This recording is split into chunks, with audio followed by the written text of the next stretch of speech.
Now you're going to learn how to customize your email template in the Trustifi web portal.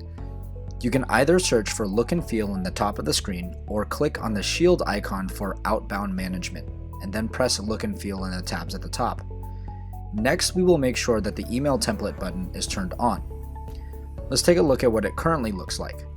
This template with the Trustifi logo and color is used as a default if it has not been customized.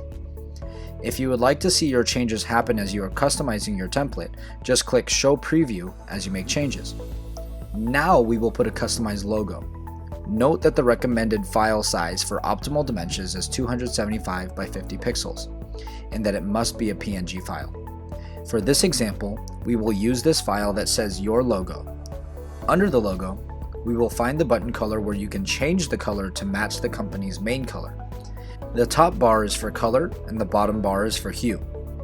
Underneath this, you will find the logo's headline and footer. As you can see, the header currently says, Chris Guerrero sent you a secured message via Trustifi. You can also add other information to the header and footer, such as your phone number, company name, web address, and more. And lastly, make sure to hit Update to apply your changes to your email template. Thank you for joining us at Trustifi. Hit subscribe for future updates and instructional videos. Follow us on our social media pages in the description down below. We will see you next time.